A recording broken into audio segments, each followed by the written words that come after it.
Ready आपकी बार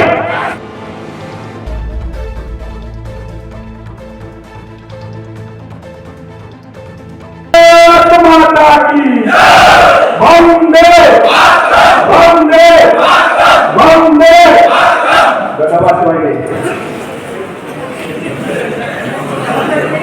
সবাইকে আসন অলঙ্কৃত করার জন্য আমি অনুরোধ করছি।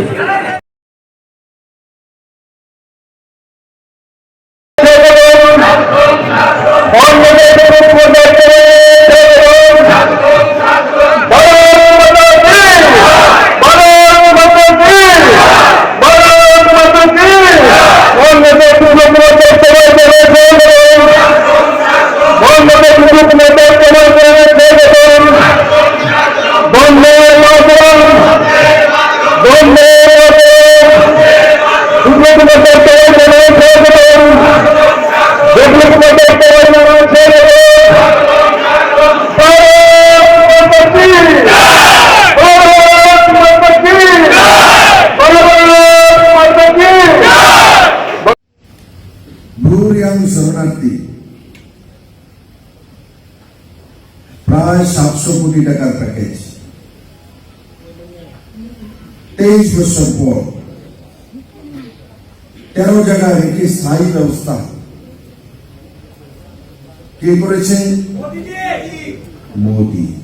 এখানে কমিউনিস্টের সরকার ছিল, কংগ্রেস অপোজিশনে ছিল, কেউ করেছে কেউ করেনি।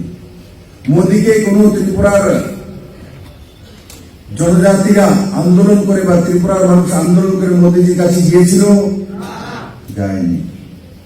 এমবিবি এয়ারপোর্টের নাম যখন আমরা ত্রিপুরার ক্যাবিনেট থেকে বানিয়ে পাঠিয়ে দিলাম, প্রথম ক্যাবিনেটে সিদ্ধান্ত করেছে যে এয়ারপোর্টের নাম মহারাজা বিক্রম কিশোর মালিককে দেব। দিল্লিতে পাঠানোর পর ক্যাবিনেট সেক্রেটারিতে মুশকিল কি হলো, কারণ কি এয়ারপোর্ট তো সেন্ট্রাল গভর্নমেন্টের, নামকরণ ত্রিপুরা গভর্নমেন্ট প্রপোজ করতে পারে, কিন্তু কেন্দ্র সরকারকে সেটা মেনে নিতে হবে। তখন কি আসলো যে না, ইউপি গভর্নমেন্ট থাকার সময়ই সিদ্ধান্ত হয়ে গেছে কোন ব্যক্তির নামে আর ভারতবর্ষে কোন এয়ারপোর্ট হবে না। তখন নরেন্দ্র মোদী ক্যাবিনেট ডেকেছে, সেন্ট্রালের ক্যাবিনেট ডেকে আইন চেঞ্জ করেছে। আইন চেঞ্জ করে স্পেশাল কোটাতে মহারাজা বিক্রম কিশোর মানিকের নামে এয়ারপোর্টের নাম নামকরণ করেছে। যে উপজাতি মন্ত্রণালয় রাখা উচিত না, উপজাতি বলা না। উপজাতি বললে আমাদের কষ্ট হয়, আমাদের কেন উপজাতি বলা, আমাদেরকে জনজাতি বলুন। আমাদেরকে দ্বিতীয় শ্রেণীর নাগরিক হিসেবে উপজাতি শব্দ ইউজ করা হয়। আমি সঙ্গে সঙ্গে নাম চেঞ্জ করে জনজাতি কল্যাণ মন্ত্রণালয়ের নাম রেখে দিই। আর তারপর থেকে আমার মুখে কোনো ভাষণে কোনো জায়গায় জীবনও উপজাতি শব্দ বলি না, আমি জনজাতি বলি।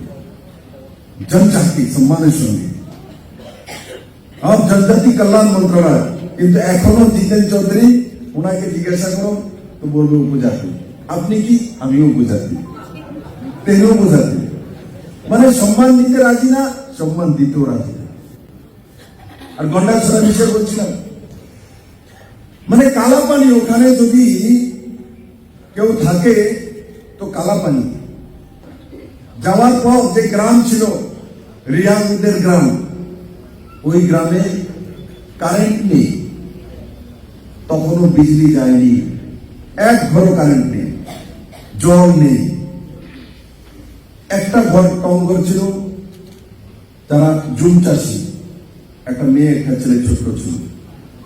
আমি গিয়ে টং ঘরে ঢুকেছি, ঢোকার পর আমাকে বলছে স্যার, আমি জিজ্ঞাসা করেছি তো রিয়াং ভাষা বলছে যে 3 দিন না খেয়ে আছে, আর কি খেয়েছে, এই কাঁঠালের মুচি নাকি এই ধরনের কোনো কিছু খেয়েছে বলছিল। বিপ্লব দেওয়ার মনে তখন ব্যথা হয়েছিল, আরে আমার দেশের লোক ঘরে চাওয়া পর্যন্ত নেই, জুম চাষি